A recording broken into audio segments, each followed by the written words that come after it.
Welcome to Nourishing the Mother, an inspired conversation space between Bridget Wood and Julie Tenner on the journey of motherhood through the common thread of parenting, relationship, and sexuality as a path to consciousness. We keep our conversations honest, our experiences real, and our philosophies exploratory.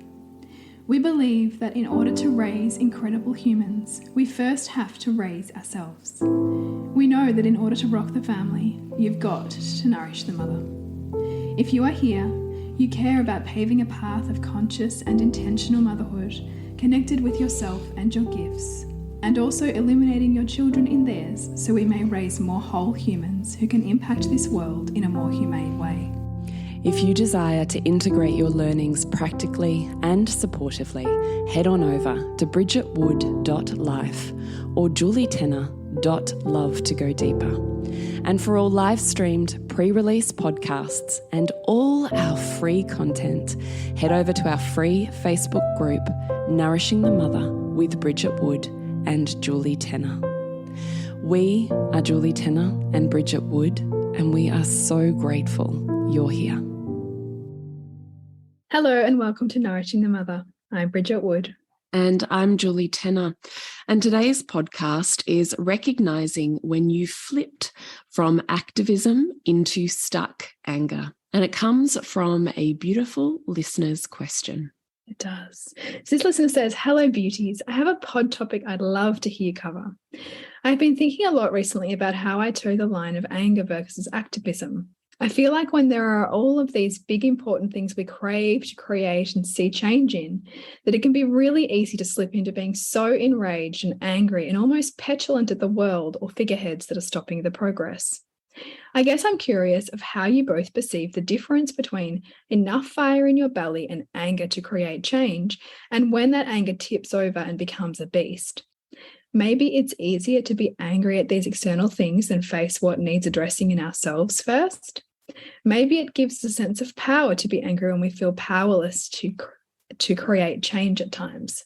It's so great because Bridgie instantly was like, oh yes, this is so good. Yeah, I'm like, I love this conversation. So that's what we're going to do. We're going to pull it apart. Yeah, so how we'd love to do this is just to offer some reflection because Bridgie and I both have lived this, and I would imagine continue to spiral through this through all of the different evolutions and shifts in our consciousness and in our value system. I do think we're always meeting our polarizations, and often that activist energy is part of that. Yeah. So what we really hope to do here is just to offer you some, it's this versus this. When it works for you and it's activating in all of the ways, beautiful, use it. Here's how you recognize it.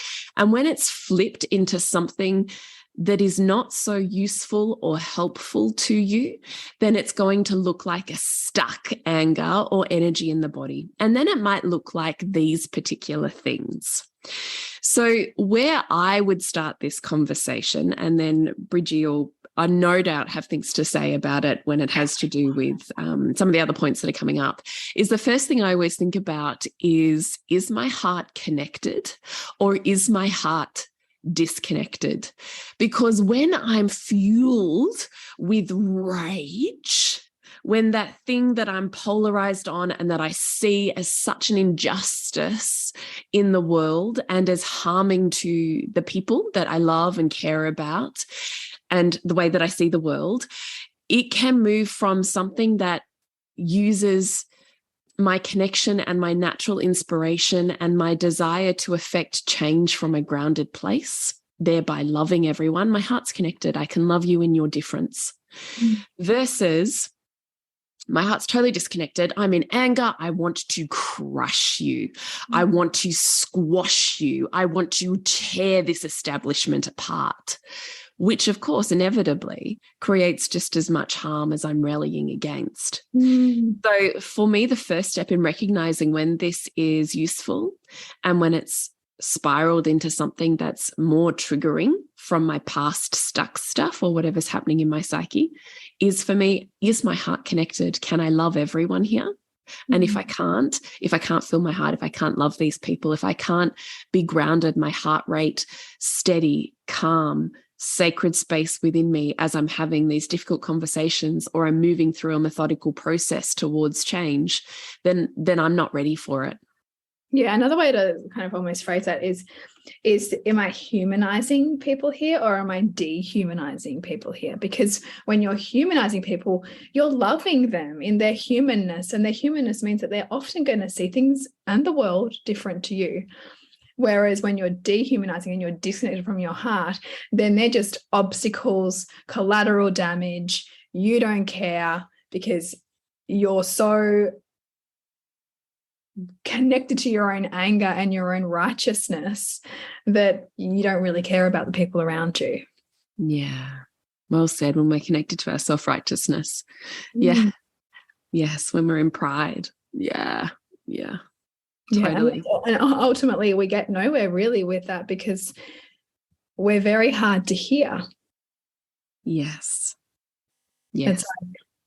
It doesn't grow any kind of relationship or transformative change or true sustainable activism from that place, because all you do, and we will have all had experiences of being so in people's faces about the thing that we're like so determined is right, or the correct way to be, or how to live, that it's really repulsing to other people.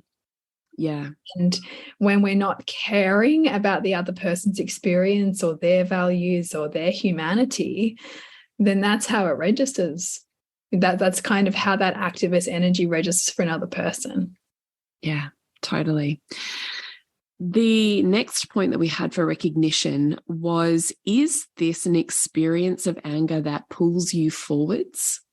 Or is this an experience of anger where you are staying stuck in cycles of petulance, rage, emotional disturbance? In other words, is it motivating energy, or is it stuck, stagnant, cycling, spiraling into what we might term in inverted commas lower grade emotional states? Yeah, like erratic, like, pinging off everything, like, blowing up at small things, right? Instead of it pulling you forward, you're just bouncing like an arcade game, like that little ball in the arcade game, which just pings off everything around you. Yes. Is that what it feels like? Yeah, exactly. Because there's a really distinct difference, isn't there? Like when you tune into it, I mean, anger is such a wonderful, wonderful emotion, which you and I have had so many podcasts on. So by all means, search anger and you will probably come up with 10 podcasts that we've specifically addressed on anger, because it seems to be the thing that women struggle with the most. And beyond that, mothers struggle with the most. So to be able to learn how to use the very potent energy that is anger and use it in such a way that you can disperse it through your body so it's life-giving, so it's energizing, and so it gives you that extra nudge to create the change that you wish to see in the world. That's what we mean by galvanizing, right? There's nothing like often fuck you energy to get the shit done that otherwise you'd be too fucking tired to even do. Right? Yeah, it's amazing. It's like it taps into like this power source, this hypercharged power socket, right? That we have access to when we really use anger in that way. I mean, that's how some women get into the pattern, or I say women, but some people get into the pattern of rage cleaning, right? Because there's something like powerful about it, but sometimes it's actually really unhelpful for you, but you do get the outcome that you're wanting.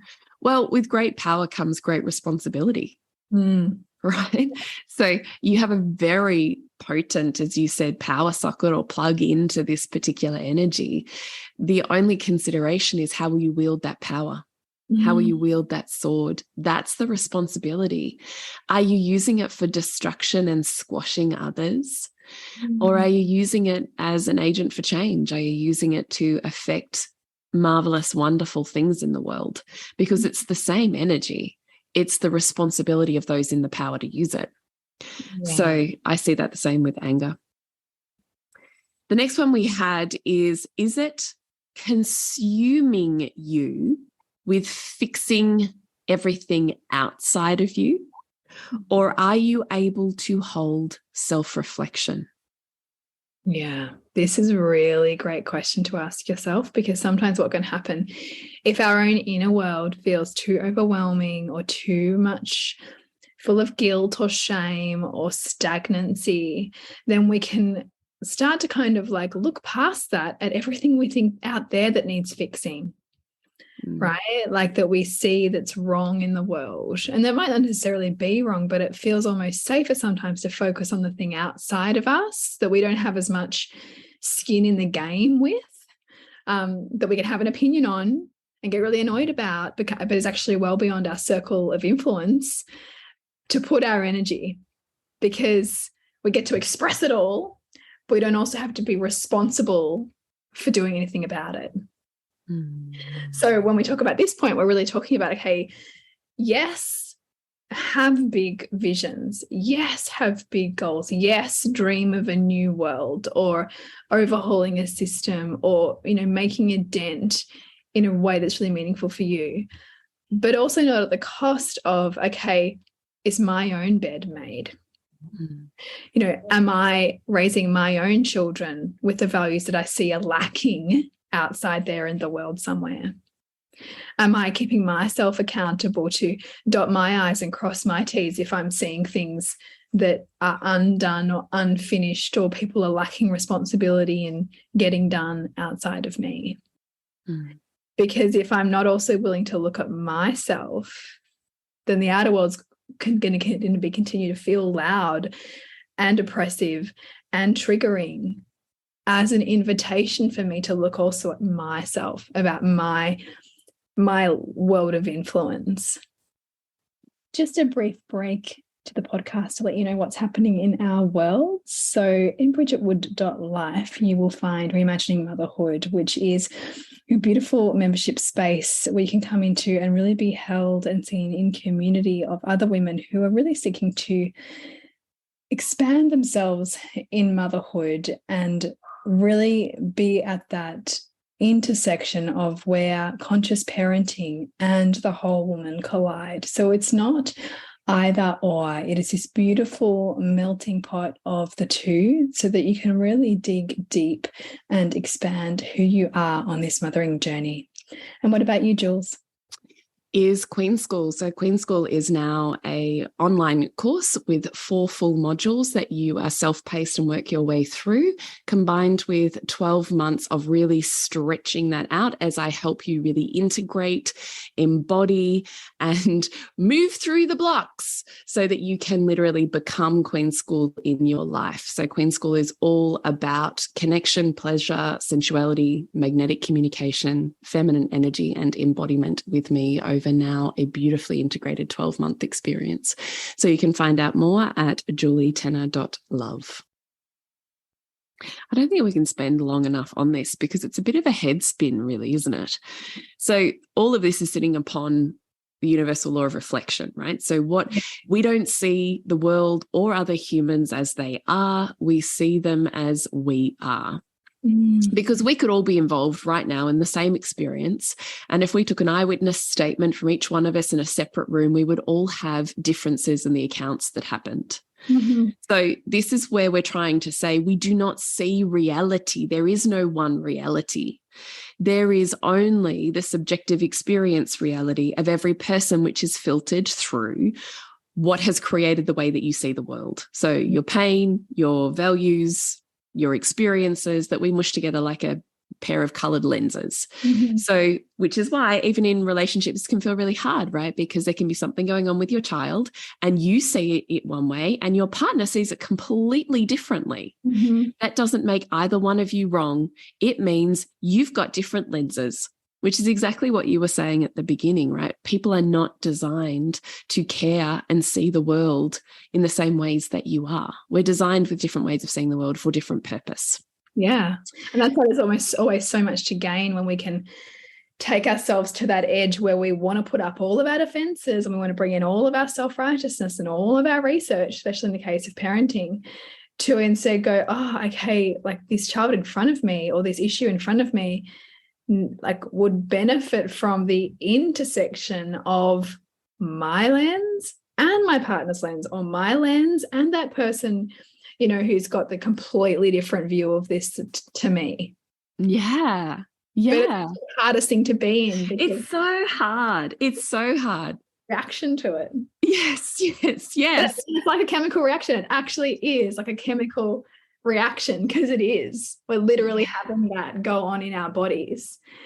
But it's where we grow the most. Yes. Yes, which is why I think we can't spend enough time here, because if you get this one concept, it can completely transform all relationships that you have. You instantly become a more loving person and someone that more people want to be around, because you're no longer in a state of judgment. There's them and there's us. You're either with me or you're against me. You're there almost as this equilibrium going, yeah, I see you and I see me at the same time, and I can love you all. And what if there's room for both of us? There's no like, there's no better, there's no worse, there's no like, we're just different. We're both like meant to be here and exist with this myriad ways of viewing the world, of being, of seeing, all of that. Yes. And I had to pull myself up on this just recently, because I was walking down my street and I noticed I was getting annoyed at this building that had like this like residential build that had been neglected. Like it had obviously they'd stopped the build, and they had on their like sign like all of these things that they require of the people working there in terms of like the quality that it needed to be left out, like no rubbish, like all this stuff, right? And of course it looks like the complete opposite, like it looks like a tip. And I'm like, you know, like whole like neighborhood, like I don't want my street to look like a mess. Like I was getting all annoyed and like seeing it like that. And I was like that close to going, I should ring them. I should tell them that actually like it's not reflecting well on their brand to have like a really messy site that's being just like discarded. And then I thought, oh, hang on. What's in that for me? Where am I not, you know, upholding my own integrity in terms of the brand that I put out in the world? Like where am I, like, where have I dropped the ball in the way that I upkeep my space? Like it was just this total, like, I took myself right off this, like, I'm going to like call them to like going, oh no, tend to your own world, tend to your own family, tend to your own realm, because that out there is an invitation for you to look at everything that you're missing too. And then it totally calmed down my self-righteousness, and I was like, oh yeah, thanks, humbled, thanks. Now I go and look at where my bed's not made, where my brand doesn't live up to how I say it is, you know? Yeah. Oh, I just love it. That's such a clear example. It's incredibly beautiful, which is why I'm really glad we're spending more time on this point, because this is the point, if you get this, that will change your life, right? Yeah. Particularly like you see it the most in activism, isn't it? So when everybody's not listening to you, well, they're designed not to. Where are you not listening, or listening to those that have a difference of opinion to you?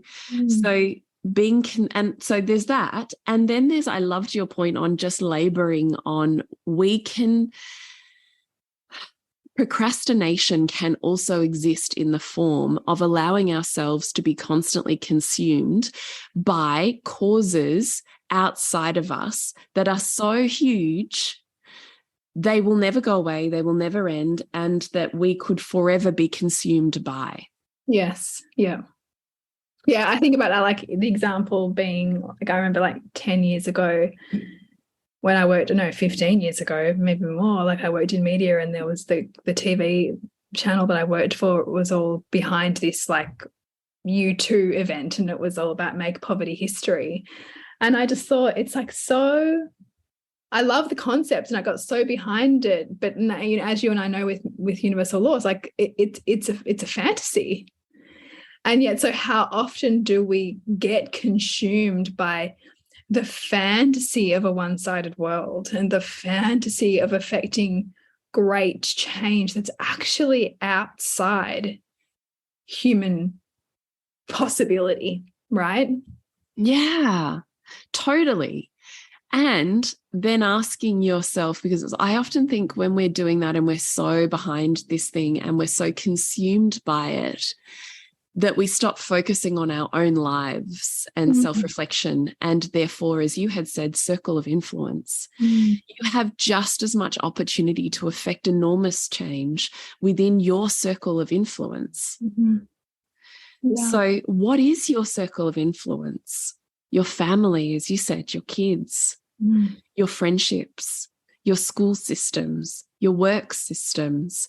Do you have a platform that you can speak on? Well, podcasts, blogs, social media, we all have circles of influence.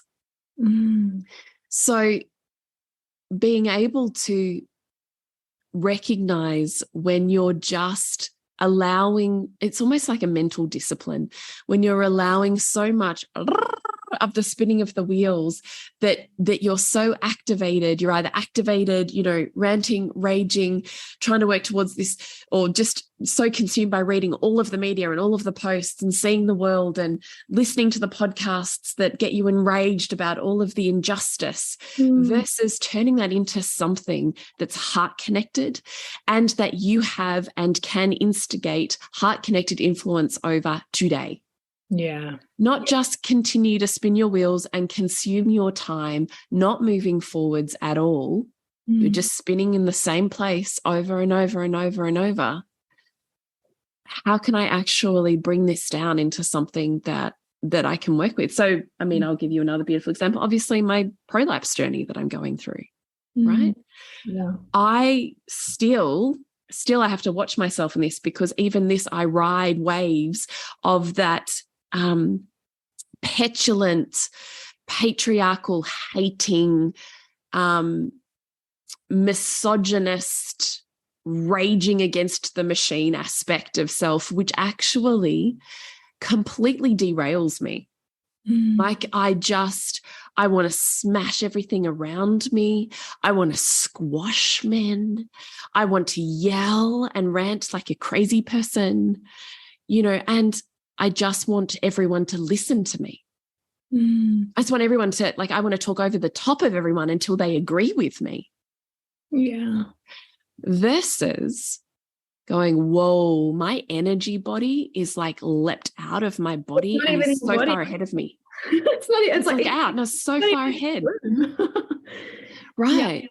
And I have no capacity to influence meaningful, or as you said, sustainable activist change. You're just going to burn out if I'm not even in my body. So this is where I remind myself to slow down and come back in. And what is the one most wholesome, heart-connected step that I can make? And how do I not get defeated in that process? Because so many of us like to say, the power of one, the power that one human has to influence the world. And of course, we see that over and over. And yet when it comes to us and our power of one, we tend to forget it, and we will stay on cause while we're full of rage. And then when we get burnt out and the rage dies out, so does the cause. And so change doesn't really last or happen. So it's recognizing when I'm burning my energy body like some sort of solar burn, and reminding myself to come back and make this more of a coal simmer that's sustainable. Yes, feel the bigness. Yes, know my why. But then come back to what is heart connected and how can I influence change in my circle of influence? I can just have the conversation with my friends. Well, as soon as I've done that, they've had conversations with their friends. And then those friends have had conversations with their friends and their mums and their sisters and their daughters. And that's a ripple effect. And now we're having conversations that we would otherwise never have had. And I've talked about it on the podcast. And I've had so many women saying, thank you so much. My journey was this. I can't believe I have a space to talk about this. It's opened up this. I'm now having these conversations in my mother's group. So having conversations with my surgeon that she's never had with anybody else changes the way that she sees the world. And what does that open up for the conversation she then goes on to have with other women? Right. And other health professionals and the research that she seeks out potentially in the future. So yes, I would love that there was a bigger scale activist faster moving government-based body that was like, can we pay attention to women's pelvises? Yes. But the beast and the machine is so big that I know this is not a 6-month burn. This is a 20-year life dedication to a slow snail's pace progress that changes the world. Snail's pace progress today looks like staying as heart connected as I can and having as many conversations as people are open to having with me, because we cannot underestimate the ripples of those. Yeah. And one day when I'm ready, the next one door will open, and then the next one door, and then the next one door. Change is made in small steps and with community. It's not made as an isolated island burning through people. And I mean, that the same goes for even that example that I had around that Make Poverty History. I mean, it's made history in some areas of the world through what you're saying, through how can I notice in my community where poverty is an issue? How can I notice in my extended family where that's an issue? How can I, from my level of influence, help that person feel supported, feel connected, feel cared for? And then when enough people do that, then that's what changes. It's not from this, massive, like, beating our chests, yelling at corporations, from our armchairs, making everybody else responsible but us. Yes. Yes, I love it. It's perfect. So, Bridgie, how do we connect with you in the world? And what have you got going on? And me at bridgetwood.life.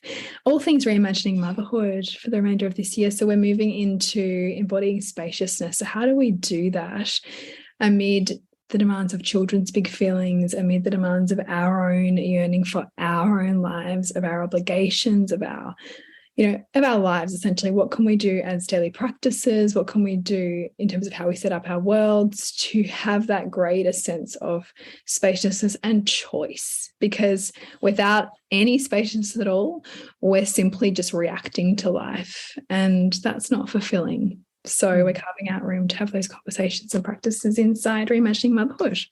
What about you, Jules? Over at julietenner.love, it would be all things a Queen's School journey within Honey Club. So whenever you sign up, it's a 12-month journey, and you essentially trust me to guide you through the daily and weekly practices, slowly, gently, that create enormous change in how you see the world, men, the masculine, the feminine, and you within it. So you can find out more at julietenner.love. Remember to nourish the woman, rock the family. And we'll see you next week when we continue to peel back the layers on your mothering journey. Thank you so much for listening. We literally couldn't do this without you. Please share this podcast with anyone you think it would be medicine for. If you desire to integrate your learnings practically and supportively into your life, then head on over to bridgetwood.life or julietenner.love to go deeper. And if you feel like giving back a little to this free content, please rate us on iTunes or Facebook, all of which helps the podcast reach more mamas who need this type of tonic for the soul.